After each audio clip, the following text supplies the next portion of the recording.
as we see what American weakness looks like.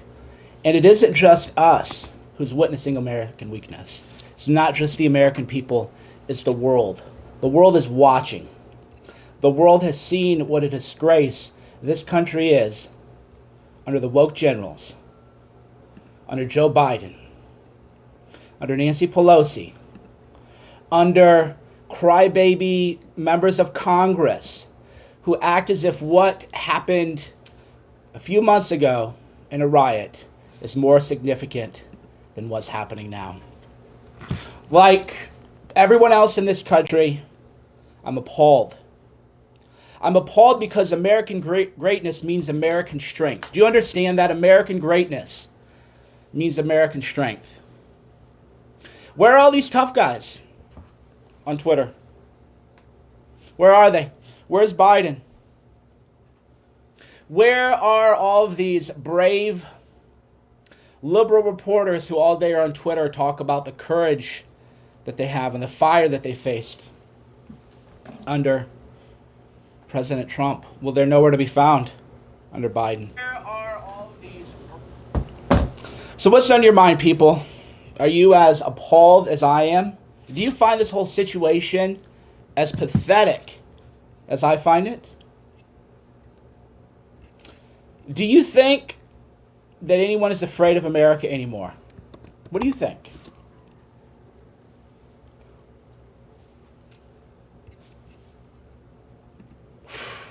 I can tell you what I think. I can tell you what I think is that all of the predictions that I've made, everything that I've said, has come to fruition. And it isn't that I understand everything, although I do understand most. I understand more than most. I understand more than probably anyone else in social, political commentary. I understand the fundamentals of human nature. I understand the fundamental philosophical and psychological drives of humanity at a very core, at the cellular level. And I understand that strength is always better than weakness. These are the principles of life. By the way, that's why people go, why don't you stream because I don't feel like streaming I don't feel like every day, chatter, yada, yada, oh, symposium, whatever thing, distraction, rabbit hole you're going down because you want fodder, cheap content, filler content. I believe in discussing historically significant events that overlap with the fundamental principles of humanity. And the fundamental principles of humanity is that, like it or not, we can be Christian. I found God very recently. God was always with me. We'll talk about that later. I don't want to go too deep into that. Other than to say that we can still be Christians, but that doesn't mean you don't understand human nature. And human nature is that the weak will always be conquered by the strong. You can say that that isn't fair. You can say that that isn't politically correct. You can say that that's sad. You can say whatever you want to say. It doesn't matter. It doesn't matter how you feel about it. What matters is that it's true. So the weak will be conquered by the strong. If you're moral and righteous and Christian, then what's your duty? What is your moral obligation? What is your moral obligation if you care about the weak, if you care about the oppressed? Your moral obligation is to be strong. We live in a world of godlessness and atheism, Satanism, and weakness within the U.S. foreign policy establishment. Where is Joe Biden? Where are all these tough guys on Twitter? Right? Where are the images of the second fall of Saigon? Oh, they're hiding them. They don't want you to see. They don't want you to see this is where depravity brings you. This is where immorality brings you. This is Sodom and Gomorrah. Today, the U.S. is falling like Sodom and Gomorrah, which, remember, became a completely depraved society. We are a depraved society. This is where depravity brings you. This is where General Milley, what's his name? What's that general? I can't even remember his name. I just call him the fat woke general. Where's General Milley? Tough guy. Where's Mattis? Mad Dog Mattis, the warrior monk. Do you finally see now why, and this is always triggering to people, Trump trusted and believed in the generals, right? The generals. He didn't know the generals are all punks. You know how you become a general in the United States Army? I can't speak for other branches of service. Do you know how you become a general? You do PowerPoint slides and you throw in words like force multiplier. And you say things like inclusion is a force multiplier. Everything's a force multiplier. Tolerance is a force multiplier. Inclusion's a force multiplier. Motherfucker, being a hard-hitting, badass motherfucker is a force multiplier. Having some kind of vitality is a force multiplier. Because war is, again, you don't have to accept this because I believe in love. This is where my message, I feel, is lost on people because I live in the heart and I live in the state of love. You can live in a state of love without living in a state of fear because it takes the most courage to love, because those who love the most and have the biggest hearts can be hurt the most. That's why people create shells around their heart, because you get hurt and then you create a hardening on your heart. That's fear. That's your own fear of love. That's your own fear of vulnerability. I don't have any fear of that. As people go, Cernovich, you're right, I'm emotional. You're right, I'm very emotional. You're right, because I live in love. I live in a state of connection with God, with the divine, with the universe, with humanity. And I empathize with the people who suffer. I empathize with the weak. So when I say the strong conquer the weak, that doesn't mean I don't want to conquer anyone. I want love to conquer the world. But until that day happens, it's your moral obligation to be strong. It's your moral obligation to be strong because you're going to be conquered. Look what's happening in Afghanistan. The men didn't want to fight and die for their country. Can we just say that? Can we just say that? The men did not want to fight and die for their country. True or false? Yes or no? Is that true or is that false? Right? Let's just be real. Because living in love also means living in truth. Right? People go, because a lot of people are like, oh, Cernovich has gone soft. Huh? That's just because you're afraid of love. That's just because you're afraid of love. It's the opposite. The more you love, the stronger you become. Because you have to be strong to love. And most people, unfortunately, don't have the strength to love. So I love more than ever, but that means I feel empathy for the people being oppressed. Which is what's going to happen. But you know what the flip side is? You know what the flip side is? Where are the Afghan men? Nobody wants to talk about that. Everyone wants to talk about, right? What's everybody want to talk about? Well, where are the U.S.? The toxic masculinity people? I don't know. Where are all the white supremacist toxic men? Right? Because apparently that's the military now. So the world is now living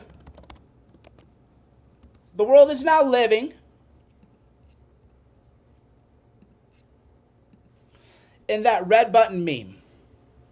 Right? Remember that red button meme where you have cognitive dissonance, you're pushing one button, but then you're contradicting yourself with the other red button. The red button is the American infantryman is toxic masculinity, white supremacy, root out extremism in the military. Oh, wait, where's the military? Oh, where's the military? Where are all those toxic supremacists?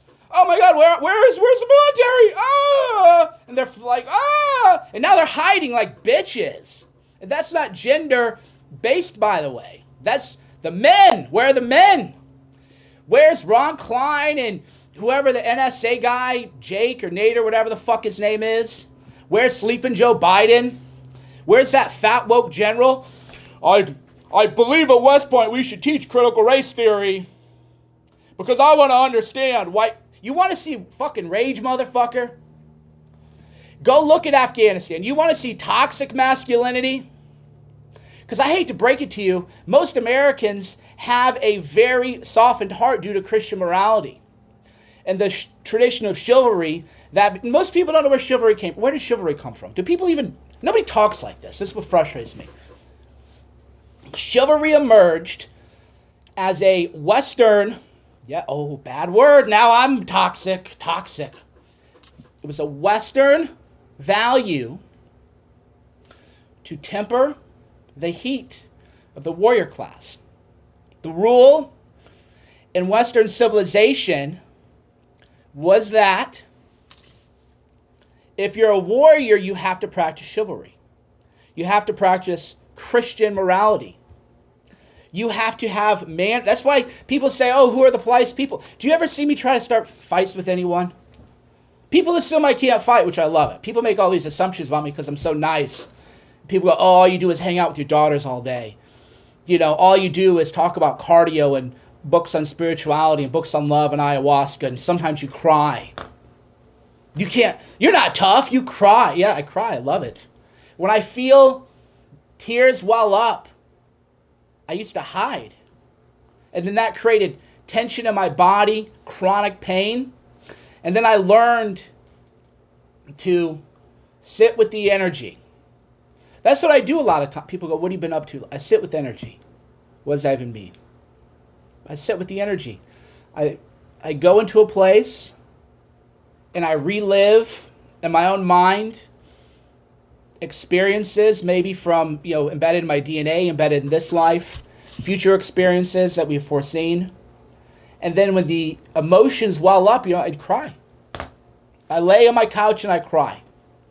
Oh, you're not tough anymore. You can think that, right? You can think that. So people, again, don't understand anything.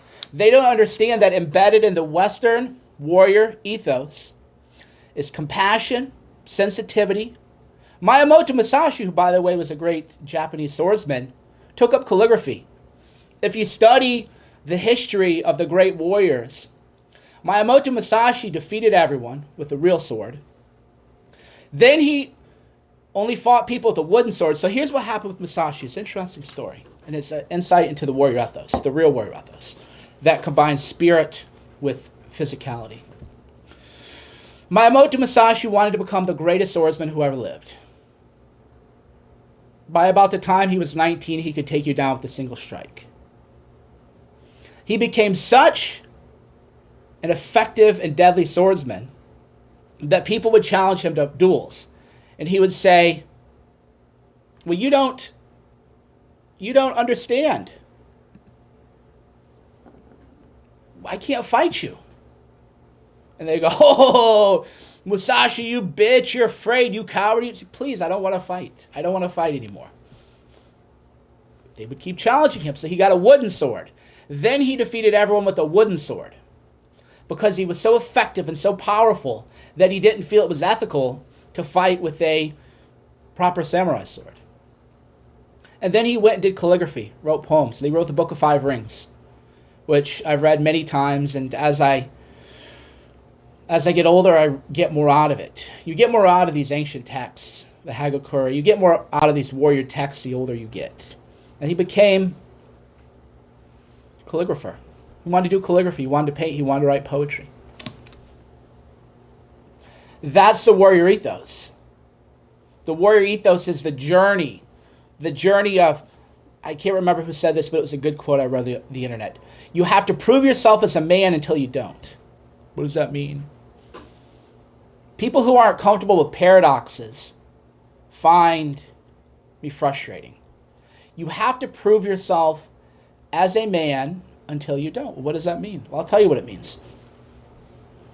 Each man has to go through the process of journey and integration. So you have that toxic phase. Toxic masculinity, or shadow masculinity is more appropriate, is a real thing. The problem is that you don't eliminate toxic masculinity by feminizing, right? You don't. That's why most men are lost today. And that's why I provided the new way for people, the the new path, is the cure for that thing inside every man, that demon inside every man, that you have something to prove.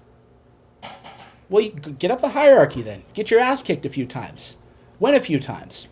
As they say, start off as the nail, become the hammer. And then you develop the spiritual integration through plants, through God, through Christian morality, through whatever spiritual practice that you go through, and then you become integrated. So I'm not going to say I'm fully integrated, but I will say that I'm much more likely to feel empathy and compassion than I am to. It's very hard to get me angry, right? People are always trying to bait me. Always trying to bait me. Very hard to get me angry, because when people get angry, I focus more on your limbs. It's like a meditative practice. So when people get me angry, I just focus on bringing out more love. And I think, how lost are these people? Or I think they're on their own journey. They're going through that phase, or they're lost spiritually. That's why when I block people, I feel, every time I feel bad. I think before I block everyone, I think. And I think, this person really needs my message. They're probably hurting. They're probably suffering. That's why they're lashing out in anger. And then I think, yeah, but the good of the many or that one, what do you do? What do you do? Because that one person is detracting from the growth of so many others. And I say, I have to block this guy. And I feel bad. Every time I feel bad. Over 11,000 people have been blocked. And I feel bad because I realize, like, this is a person I need to reach. But then those people need to learn boundaries. So it's always, again, a paradox. Is this you angry or just fired up? I'm not angry. Do I look angry? This is what passion looks like. This is what most people don't have in their life. Passion. Anger is a blind rage where people can bait you. This is a focused passion where I don't lose my train of thought. I can't be baited, but my body is fully charged. I can feel energetically all of my cells in my body fully charged. So what happens is, if you can't contain, right, you're a container of spiritual energy. So that's when people get angry. They shake, their heart pulsates, right? They lose control because they can't create a container. So I'm a sealed container of cosmic energy. We all are. Everybody here watching me is. The difference is how much energy you have, how charged you are, how fully charged you can become, and then how much your container can hold on to it. Right? Do I sound dry mouth? Do I sound like I have an adrenaline dump? Do I sound like I'm out of breath? These are the characteristics of the angry person. Do I seem like I have blind rage? Or do I maintain clarity of thought, clarity of purpose? That's the difference. But most people don't live in love. They don't live in passion. They don't realize that their physical body is a spiritual container, and you have to charge up the energy within you, the cosmic energy in you, and then you have to hold it into the container and then focus the energy, right? Oh, that's why people make hand gestures, because you're like, oh, I have too much energy, right? That's why people involuntarily gesticulate. That's anger. Me, I feel it from my toes, and I feel the energy rising within me, and I feel it coming up my and I feel like I'm about to explode because I have so much charged cosmic energy in my body. And then as I bring it up and it filters through the heart and then into the mind, I become completely aligned. Heart, mind, spirit, body. And then it's focused, directed energy, focused, directed passion.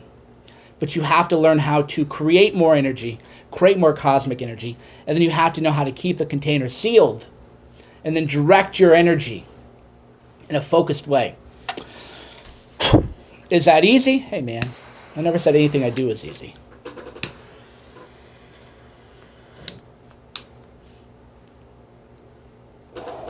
Oh, man. This is a good one. This is a good one. Cohiba Maduro Pyramid. Whew.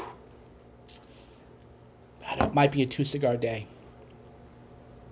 Might be a 2-cigar day. Yeah, when people say Islam is not synonymous with the Taliban, you must be new to Cernovich. Is Cernovich a respecter of Islam or not? Is Cernovich a respecter of Islam or not? If you've read me for more than a week, you know the answer. Is Cernovich a great respecter of ultra-Orthodox Judaism or not? Is Cernovich a great respecter of Hasidim? Yes or no? Right? Is Cernovich a great respecter of all the Abrahamic religions? Yes or no? So if you've been following me, you understand that I realize that the Taliban is the Westboro Baptist of the Muslim world. I understand this. I understand that most people who are going to be persecuted and oppressed in Afghanistan are Muslim. I understand this. And I feel nothing but compassion and empathy for them. And that's why I feel righteous indignation for the weak leadership that we have in the U.S. Right? That's why I feel the way I feel. That's why my heart cries out for stronger leadership, and it cries out for me to be a stronger leader, and it cries out for me to do more. And I ask myself every day, are you doing enough? Right? Because to whom much is be given, much is expected. That's where my focus is. My focus isn't on the banalities of the day-to-day. We have to live. We live. Banalities don't mean that it can't be meaningful and significant, but the stressors that people try to impose on me every day. It's not where my focus is. So what's happening today is happening for a number of reasons. It's all happening because of weak men. Well, the answer, I read something yesterday which was bizarre, but this is what they believe. This is what the left believes. That if you ended masculinity, then there would be world peace. This is what they believe. This is what the left believes. I read their stuff. I've always said this. No one on the left could present themselves as Cernovich. True or false? Right? No one on the left could present themselves as Cernovich because they don't understand me. They're soulless. They're godless. They don't have the warrior ethos combined with heart medicine, heart love, heart training, spirituality. They couldn't fake it. You can't fake what I do. You see it when people try to type what I just typed, and it falls a little flat, right? You feel like something's missing. So you'll see me type things, and then suddenly other people will be typed all over, and that becomes the thing to say, but you're like, the music is missing. The music is the soul. The music is the spiritual energy. The music is the artistic and creative impulse. The music of Cernovich cannot be faked. It's just true. But I could easily pretend to be a lefty because I understand their ideology. Their ideology is that if you eliminated masculinity, you would have world peace. Whew. That's what they believe. Which is wrong because that assumes femininity is pure, which is itself patriarchal. Have you thought about that paradox? Believing that masculinity is inherently evil and femininity is inherently good and delicate is actually patriarchy. Have you ever thought about... So they can't even... They would just... Their brains would explode. They would never even be able to begin to wrestle with that. Why? Well, yeah, because you have a idealized version of either gender. I don't have an idealized version of men. I don't have an idealized version of women. Having they're the fair sex. That's actually a vestige of toxic masculinity because you're denying the full humanity of entire gender. But the flip side is that I don't see men as uniquely evil or uniquely good. I do recognize that strong men, and again, this isn't my desire. My desire is the opposite. My desire is to protect the weak, but the strong will always conquer the weak. This is, of course, a mutable law of nature. And I realized that integrated masculinity is the goal, but it took me a while to realize it because nobody talks like this. I have to be the leader I never had. That is the the journey of Mike Cernovich and also the struggle of Mike Cernovich. I had and have, it's both, it's past tense and present tense. I had to become the mentor I never had. I had to become the leader I never had. I have to become the leader that I need. Because what? Because nobody talks like this. Because, I watched, beautiful movies. I read Eckhart Tolle's book. I read all these stuff, and then I'm like, yeah, but you guys aren't badasses, right? Like, I love your message, but ultimately, if you're not a warrior, I can't follow you, right? So there has never been someone who can handle themselves, handle their business, but then preaches love as well and integration. That was completely left. It was either you got to become alpha, you got to become tough. We do have to become tough. But that doesn't mean you have to stay tough. That doesn't mean you can't switch codes, switch directions, right?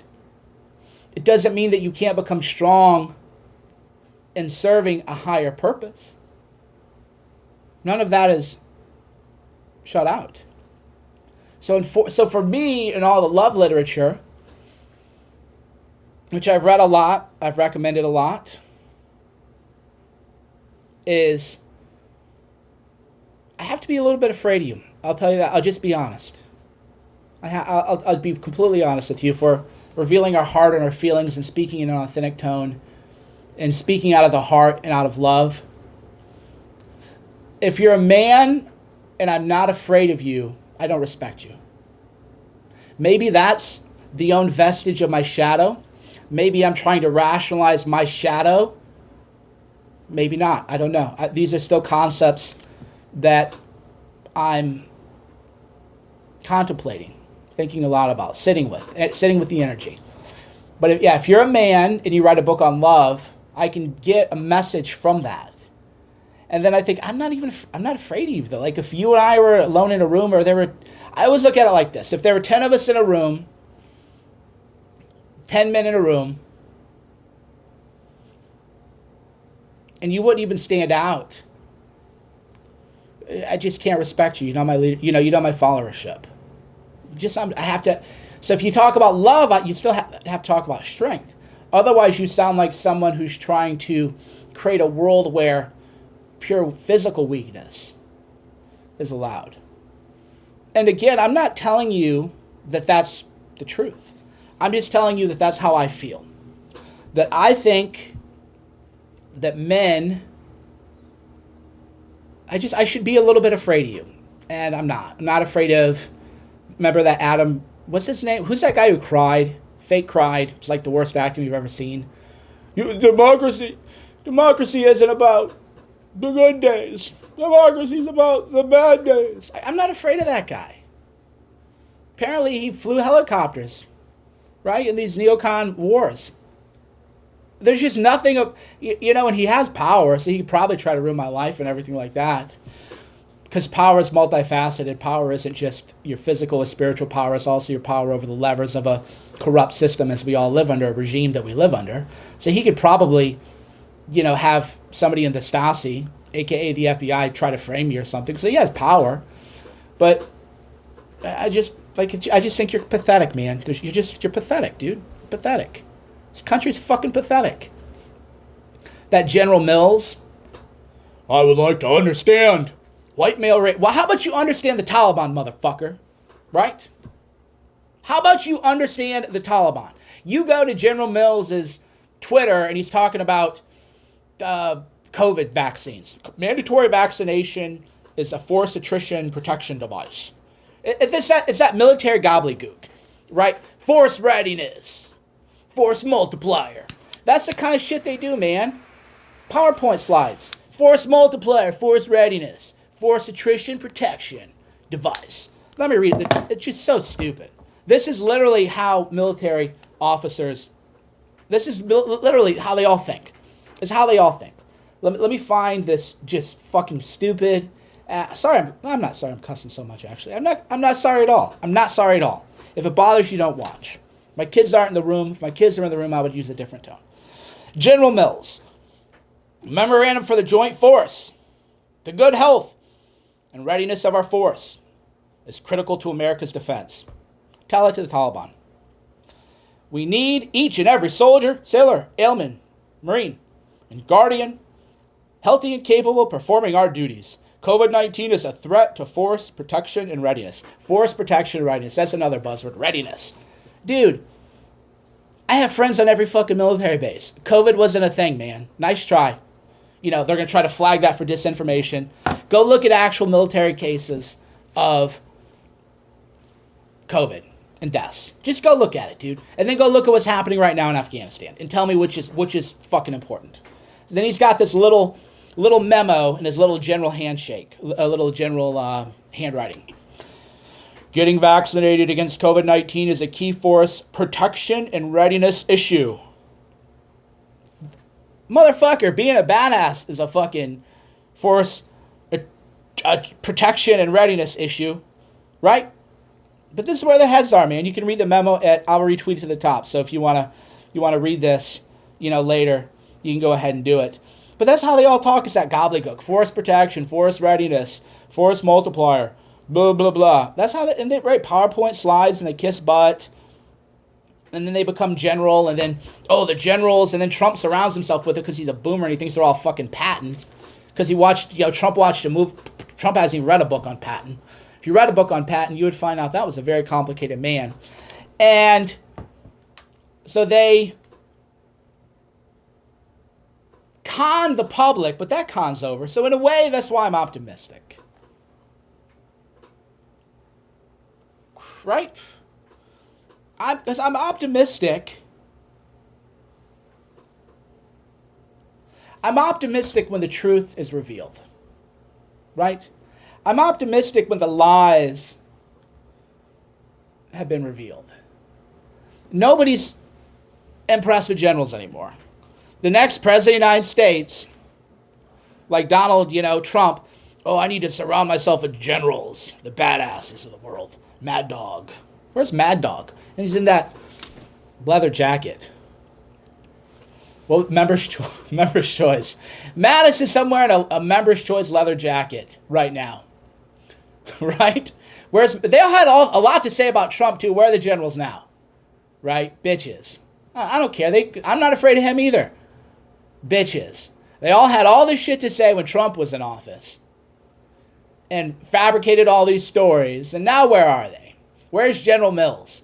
Typing up a PowerPoint memo about how he's going to make everybody take vaccines. And we need a more woke military. And we need to read critical race theory books. So he's an officer. We need to, indoctrinate people on that. That's where they are. That's where they are, man.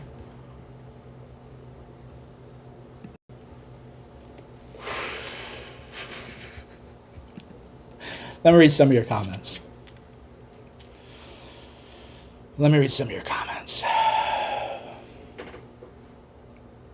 By the way, how do you like my new setup? How do you like the audio? We got a new setup. I'm all fancied up again. I got the fancy live stream setup. I just don't feel inspired to go live much. Because again, it has to be important and meaningful. What do you think about the audio? How's the audio quality? How's the video quality? What do you think of that piece of art here? That's a Syra original right there. What do you think of this artwork? What do you think of my haircut?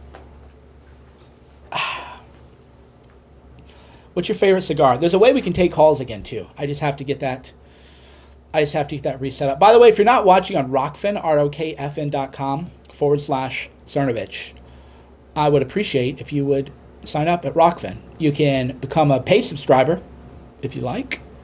If you can't afford that, become a free subscriber. Most of my stuff is free. It's basically and there's a lot of great other people on Rockfin. There's been Askren, John Fitch, Scott Adams. Lefties are there, Jimmy Dore. There's a lot of diversity, true diversity, intellectual diversity, gender diversity too. I mean, there's a lot of people on there, and it's good for you. Good karma. Good for me. So if you like this, go on rokfin.com/Cernovich. If you can afford to, become a subscriber. If you can't afford to, hey man, I'm not a poverty preacher, right? I'm not one of those ministers who says you have to tithe so that I can get a Mercedes. Just, it's the right thing to do if you can afford it. Can't do it, no judgment. But it is, if you get value, you have to give value. That's the law of the world too. If you get value, you have to give it. No, people can't afford it. That's fine. That's different. That's a different story. That's a completely different story. The widow's mite. Remember the parable of the widow's mite? Where Jesus had said that the widow who gave just a little tiny contribution was giving more than the rich who were throwing a couple gold coins. So I'm not saying give either. I'm certainly not comparing myself to Jesus. It was just a parable. So I don't even want your widow's mite. If you're broke, I don't want your money. To be very clear, if you're broke, I don't want a penny from you, please. Go leave a better tip or give it to your kid's allowance or something like that. But if, you got the dough, value received, value delivered. It's the law of the universe. You'll actually get more value back from the universe. You should see how much I tip. That's why I tip so well. I figure these people are working hard. They've been under COVID. I'm not going to tell you, though, too much, because then that eliminates my own cosmic reward. Because if you do good deeds for the delight of men and women, then you're going to be denied your cosmic reward. So I'll just say that tipping well is also another good thing that you can do. Yeah, but yeah, we have the good setup. What do I think about the Bronze Age pervert? Someone asked. I read Bronze Age Mindset. There's some things in there that would make it a better book if they weren't there. But that's part of his routine. So he likes to be deliberately shocking and offensive. But the book, if you eliminate, there's 8 passages that I would eliminate that are just, you're like, man, this is why you have editors, right? This is why you have editors. The book does Bronze Age Mindset. Bronze Age Pervert was banned from Twitter recently. The book, who knows how long it'll be available. So you should buy it on Amazon, like right now. The book captures a certain zeitgeist energy, which is hard to do. So although there's some passages in there that I was like, I ain't about that, I would have deleted those from the book, there's still a certain vibe to it. And that's rare. It's hard to find books that have a vibe, right? Same thing as it's hard to find any, that's why people like music. It's easier to capture a vibe with music than with words. Think about that for a minute, right? So think about that. Really think about that for a minute. So, have you ever really read the lyrics to the songs you like?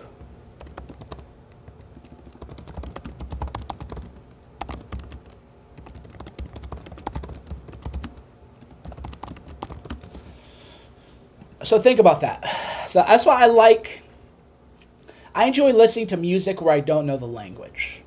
That's why I listen to a lot of African music. I listen to a lot of music from the Sahara, Northern Africa. I listen to a lot of Spanish music. I listen to a lot of shamanic music because I feel the vibe more when I don't understand the words. Because the words in most songs, if they were written out, are rather banal. You wouldn't think anything of it. It's the delivery and the musical mechanism that helps it capture the vibe. With writing, and here's a writing tip.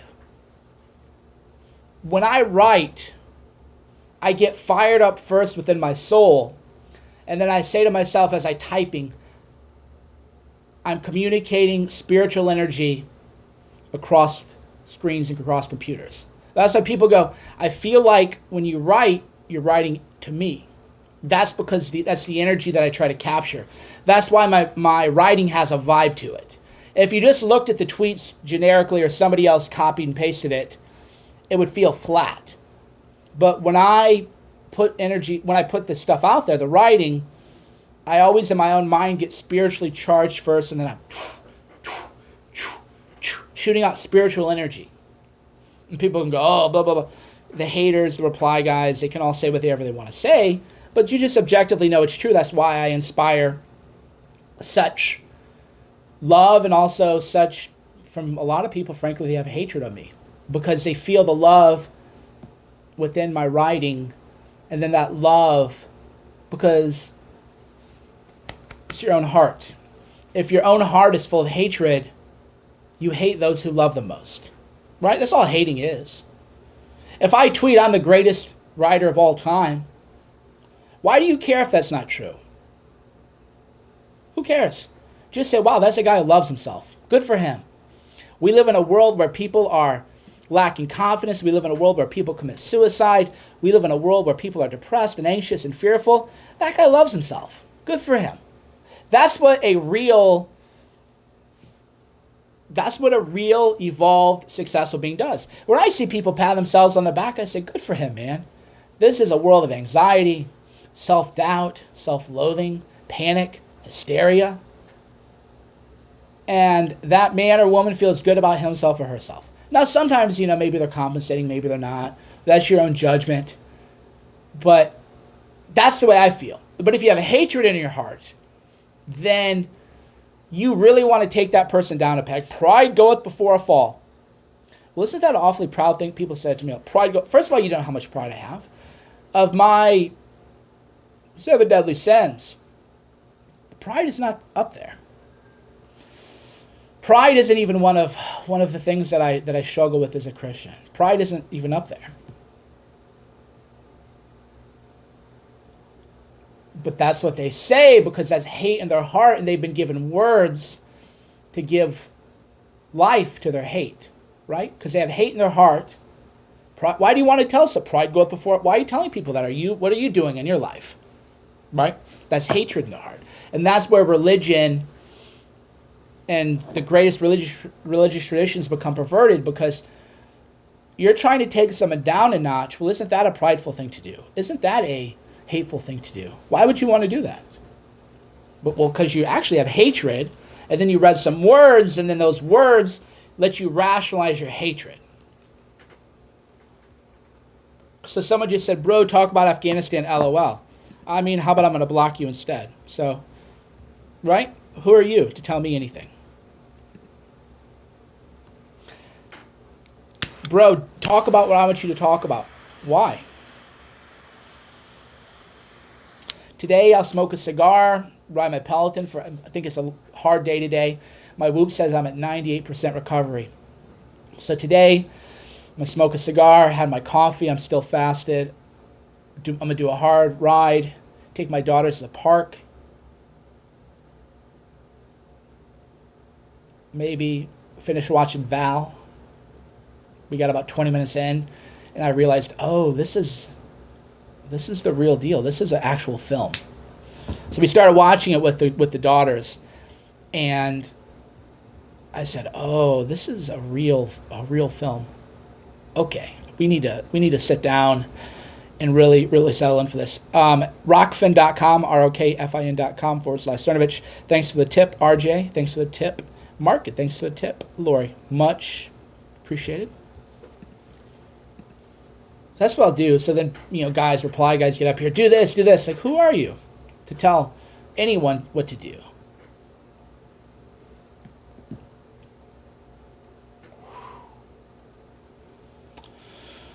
Think about that. Think about that for a minute. So today